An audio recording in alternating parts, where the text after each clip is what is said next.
Accused murderer David Anthony Burke, aka David, was back in an LA courtroom today, and this has shaken up the entire case schedule. What exactly happened? What can we expect next? And what does this mean for the defense and the prosecution? Welcome to Sidebar, presented by Law and Crime. I'm Jesse. Jump into this without first telling you real quick about our partner, our sponsor, this app called... Okay, we got a court hearing in the David case that happened today. We have a reporter, an investigative reporter in the courtroom. Going to bring her on in a minute to talk about what happened. Now remember where we're at. The 21-year-old romantic homicide singer, real name David Anthony Burke, David, is facing charges of first-degree murder, continuous sexual abuse of a child under 14, and unlawful mutilation of human remains, all in connection with the death of 14-year-old Celeste Rivas Hernandez, whose decomposed, dismembered body was found in a Tesla in LA back on September 8th of last year, a Tesla reportedly registered to David out in Texas, and prosecutors have also alleged special circumstances with respect to the murder charge. That's what gets you potentially life in prison without the possibility of parole. That's what potentially gets you the death penalty, even though there's a moratorium on executions in California. Murder of a witness, murder for financial gain, lying in wait. That he used a deadly and dangerous weapon, a sharp instrument. And the ME's office concluded that Celeste's cause of death was multiple penetrating injuries. Authorities alleging that David murdered Celeste to keep her quiet, that they were in an alleged illegal sexual relationship, her being a minor, that she was going to expose him, that she was going to ruin his career, a financially lucrative career. I did whole episodes on the potential evidence establishing where he was at in his career. They also talk about these alleged text messages the day before, the night before, where she was allegedly angry with him and going to expose him. And the allegation is that he murdered her to keep her quiet. And prosecutors claim that on April 23rd, 2025, he lured Celeste to this property in LA, Hollywood Hills, stabbed her repeatedly, watched her bleed out, and then proceeded to order supplies online to engage in the dismemberment of her body and the cover-up of this alleged crime. Chainsaws, body bag, laundry bags, inflatable pool. They claim a combination of forensic evidence, surveillance footage, cellular data, DNA evidence, witness testimony, all ties him to these alleged crimes.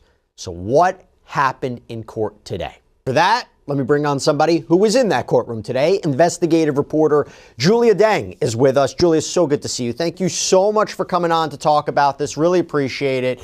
I'm made of questions. I know this was a relatively short hearing, but very impactful, very important. First of all, how did David look? Let's start there. Not great, Jesse, as you can imagine. I mean, we've talked about how he actually requested a haircut last time. It doesn't look to me like he got that haircut. He walked in wearing this orange LA County jail uniform, kind of lighter than what I'm wearing right now. He had a white long-sleeved shirt underneath it. He did not look clean-shaven. Hair looked to be a little bit longer, very curly. But he was actively paying attention. You know, he was looking from attorney to attorney as they were speaking during this very brief status conference. And he did speak this morning. This was actually my first time hearing his voice live. It was brief. He just said, "Yes, Your Honor," when the judge addressed him. And it was a question about pushing back the upcoming dates in this case. So It is still, you know, a question as to whether or not this is going to trial. And the big takeaway from this morning's status conference is that we are going to have to do this exercise all over again. So there's going to be another status conference June 17th. And then this preliminary hearing that we've been talking about May 26th. And as you've been reporting, Jesse, that was supposed to happen back in April. So now they've pushed that back again. That's going to be June 29th now. So David Burke was asked, you know, are you okay with that? And he just said, "Yes, Your Honor," and then he was led back out. Okay, so I have a number of questions about this. There are those who say they wouldn't be surprised that the preliminary hearing was pushed back yet again. I mean, even if you talk about what's been reported, 40 terabytes of evidence, computers, tablets, iCloud. Even in the prosecution's brief, they talk about surveillance footage and cellular data and witnesses and different trips and all these Amazon purchases. And it's a big case, and it's one that has been investigated for quite some time. At the same time, Julia, I'm trying to understand why this is happening, because, correct me if I'm wrong, it's the defense who's asking now to have a delay, because weren't they the ones who said Blair Burke, his attorney, was pushing for a speedy preliminary hearing as soon as possible? And it was the idea, we're going to challenge the prosecution's evidence. We're going to challenge, because in a preliminary hearing, so everybody knows, right, the prosecution has to present not their whole case, but sufficient evidence to establish probable cause, low standard, but say, hey, we got enough here to support these charges, to move forward towards trial. Preliminary hearing, why it's an advantage for the defense, is because they can challenge that evidence. So they wanted the prosecution, hey, we want this a preliminary hearing immediately. We want to see what you got. We want to challenge it. We don't think you have a case here. We don't think he's the cause of Celeste's death. And now, and correct me if I'm wrong, are they the ones today in court saying we need a delay? They are. That is correct. And Jesse, you're absolutely right. This boils down to evidence. So Beth Silverman, with the prosecution, she laid out how there is just voluminous evidence here. It totals, at this point, more than 40 terabytes. I mean, if you think about how much content you probably have saved on your phone, I mean, that's not even close to 1 terabyte. They have 40 in this case. So Beth said this morning during this hearing, the prosecution started uploading their evidence last Thursday. And that's part of this case. They have to do that. Sharing that information between both sides, that's part of discovery. So Beth says the prosecution started that last Thursday. They have only uploaded, at this point, about 10 terabytes out of that 40. And then she went on to say, I actually wrote down this direct quote from Beth Silverman this morning, it could take them months to complete discovery with this much evidence. So now the defense is pushing back. This is very much part of their strategy. This is not surprising. You know, they would benefit from having more time just to prep their case. So they said, the defense, you know, we've requested DNA evidence. We have not gotten that yet. They also said they haven't gotten the witness narratives they were hoping for. So their argument is we need more intel to prep before this can even go to a preliminary hearing. But the prosecution, of course, also not surprising, they're pushing back as well. They're saying, you know, is this going to be a real thing? Is June 29th going to be, they called it a go date? Or are we going to have to go through this again?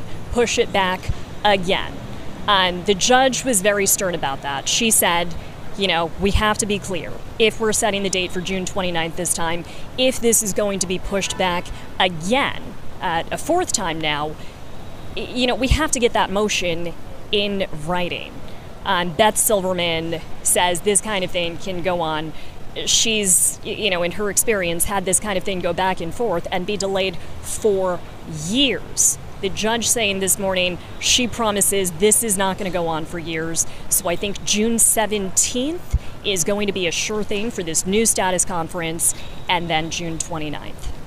Well, here's what's tricky about it. It's prosecutors, seemingly, even though there was reports of multiple grand juries, and grand jury could be a way you get an official indictment. Defense doesn't have a role in it. It's a secret proceeding. You get an indictment, you move forward. If you don't go a grand jury route, and clearly there hasn't been a grand jury indictment, even though there have been reportedly grand juries impaneled to hear evidence in this case, now you have a preliminary hearing. And 100%, this is where it gets complicated, because the defense has an opportunity to challenge the evidence. It can get pushed back and pushed back and pushed back and delayed. And just from a point of law, I'll tell everybody, you know, that's a concern for the prosecution, right? They believe that David committed these alleged crimes. They want justice as soon as possible. They don't want to keep pushing this case along. Evidence can get stale. Witness testimony could be upended. So it's in their interest, too, to have this preliminary hearing sooner rather than later. And by the way, when you mention DNA evidence, you go back to the prosecution's brief. It says DNA evidence developed from blood stains collected from defendant's garage, which match the victim's genetic profile. So that was interesting. By the way, you mentioned witnesses. Do we have any idea, was it revealed today, any idea who these potential witnesses are? We don't. That is one of those outstanding questions, and I think, Jesse, you actually did an entire podcast segment dedicated to this question. We don't. And it sounds like part of the defense's strategy to just stall here and buy themselves a little bit more time to prepare during this pretrial period is citing the fact that they don't have any kind of narrative relating to witnesses. They don't know who the possible witnesses might be who could be called for this case, and they don't have DNA evidence they say they've requested. But let me tell you what the prosecution did share. They say they have already shared lab reports, they have shared LAPD reports, and they've shared, again, about 10 terabytes of evidence. So if it really is 40 terabytes, that's about 25% here. And I don't know what kind of server they're uploading this to, but again, they started doing this last Thursday. So open-ended question here as to how much longer that's going to take. But talking to media crews out here, we've all been speculating, there's likely a lot of video content in that 40 terabyte dump. That's typically what takes up the most space. So we already know some of that video involving Celeste and David and their alleged relationship that will not be played for the jury if this eventually does go to trial.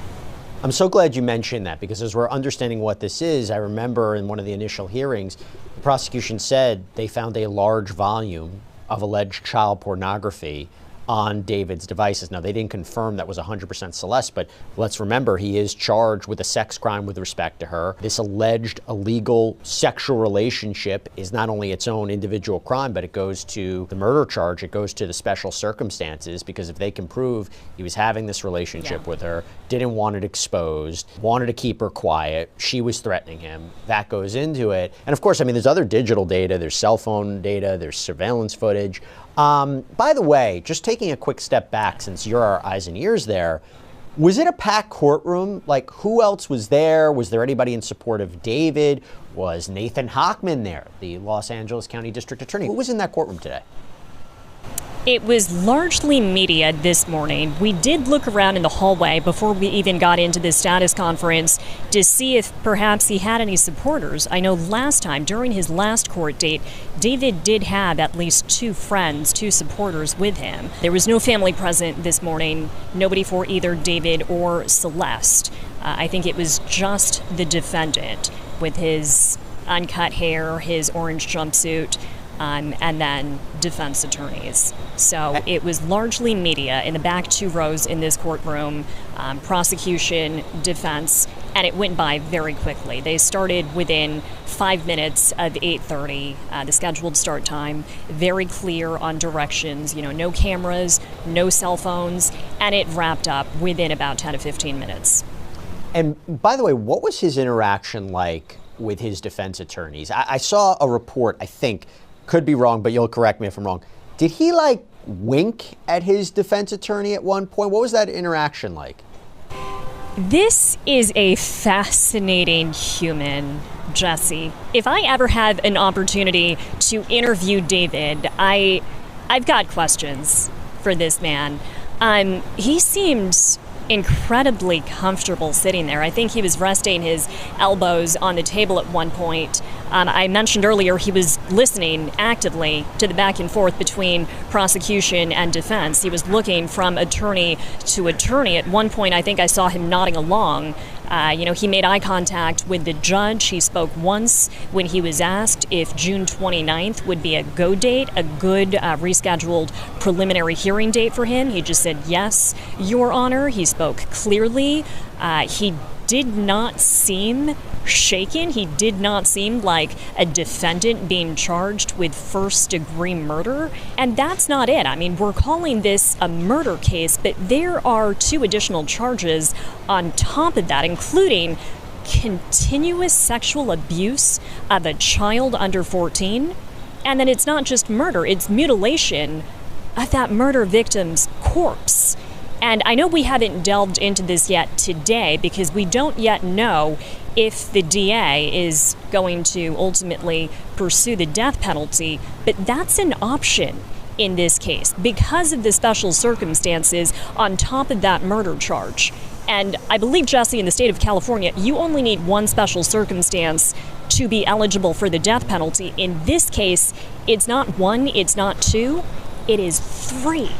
And look, there is a moratorium on executions in California, but that's even besides the point. I mean, this goes to this whole idea of if they decide to go that way, it would, prolong the trial, would make it a little bit more complex. But you're talking about the ultimate punishment. Not surprising when you talk about this crime. Yes, he's innocent until proven guilty, 100%. But you were talking about the brutal slaying of a 14-year-old girl who was dismembered and also allegedly sexually abused. It's a really, really horrific crime. By the way, I have a couple minutes with you, Julia. You've been following this case, I believe, from the beginning. You've been following it for quite some time.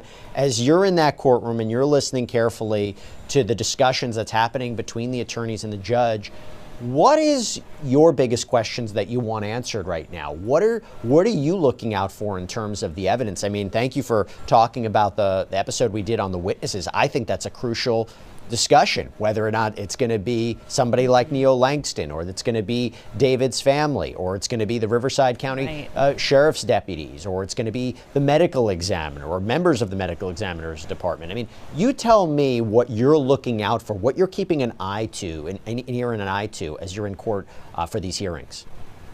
Number one question, Jesse, is what you've been covering extensively. Who are the witnesses going to be?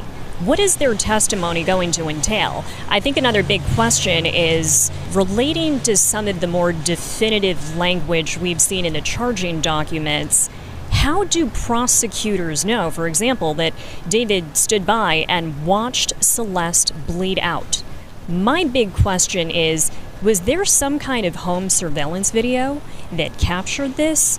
I mean, that wouldn't be out of the question. Many people have cameras in their homes. David was also an individual who was very comfortable around cameras. I mean, he was constantly live streaming, snapping things, recording things.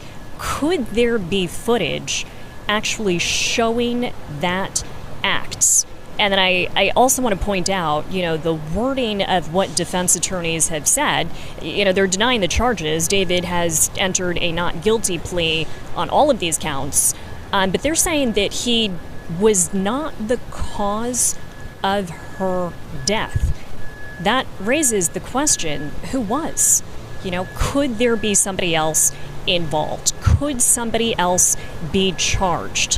When I was waiting to get into the courtroom this morning, I was talking to a couple other journalists covering this case. That's what we're all wondering at this point. Who else may have helped? Who else could have been involved? And what additional cases, what additional charges and defendants could we see coming out of this? I think this is just the tip of the iceberg. I think this defendant is going to be one of several as Celeste and her family and her community fight for justice. I'm so glad you mentioned this because it raises a number of different questions. I've talked about it multiple times about, is it possible a 20-year-old singer, if the allegations are true, killed this 14-year-old, took steps to dismember her body, and ultimately did it, took that alleged trip to Santa Barbara to hide evidence? Sure. But is it also possible he may have had some help? I asked Nathan Hochman about this on my News Nation show, and he wouldn't obviously confirm one way or another whether they're looking into any other people, there are going to be any other arrests. But it also goes to the idea of other charges, if there's child pornography allegedly on his devices, or you're talking about a minor who was allegedly brought across state lines, and there's sexual activity, is there sex trafficking? I did an episode on that too. But you also talk about the cause of death, and I think that one of the complicating factors here is her body was in that Tesla for quite some time, decomposed, dismembered. How exactly, will the defense bring their own forensic pathologist to try to push back and say, how do you know definitively it was multiple sharp force injuries? Is there something else that might have contributed to this? Do you have evidence of maybe the cleanup and the dismemberment, but not necessarily the murder? And going back to that other point about, how they know she bled out, I'm split on this. I interviewed Joseph Scott Morgan, and he basically said he believes there could be a witness to this. He also talked about the surveillance footage. It's also possible they're just making an assumption based on, they look at the cell phone data and they say, well, this is when she arrived, right, by the ride share. This is when her phone activity stopped. This is when David allegedly sent a text message to her 20 minutes later to maybe cover up his tracks, maybe create an alibi. And that's why they believe that he stabbed her or allegedly stabbed her and just watched her bleed out because there was no calls to 911 or emergency services. So they might be making a guess here. I have to ask you one more part about this. You're in LA. I'm not in LA. You're in LA. There has been so much discussion about the coordination, the cooperation between the ME's office, the LAPD, the Los Angeles County District Attorney's Office. As somebody who covers these stories and somebody who's in LA, whether it's this case or other cases, is there disagreement amongst these different organizations? Are they usually in lockstep? Because there's been so many questions about why there's been a delay and why there's information that's been sealed. No mention of pregnancy in the prosecution's brief, and yet the medical examiner now had to change the update to it's not known if she was pregnant. I think they did that for other reasons, but I'm just curious, in your experience, what should we be thinking about? And to be clear, when I interviewed Nathan Hochman, he said they're completely lockstep. There's no surprises. They're in it together. They know what they're doing. I'm just curious your perspective. There is so much to unpack here. There are so many questions, Jesse, about the coordination and the timing. And I think the biggest thing that happened in this case that we don't typically see with charges of this magnitude, I mean, the LAPD made the arrest on, what was it, April 16th? And it wasn't until April 20th that charges were filed. So that alone raises questions about the coordination. Why were charges not filed first? Did LAPD do that because they were trying to force the DA's hand? And if so, what was the holdup? What was taking them so long to investigate when it seems to all of us like they already had overwhelming evidence? They had probable cause here. So a lot of questions. I don't want to give rise to any additional conspiracy theories. I think everybody on the internet is buzzing about all of this already, but just the facts of the case here. Arrest on April 16th, charges not filed until days later, and then now information being changed.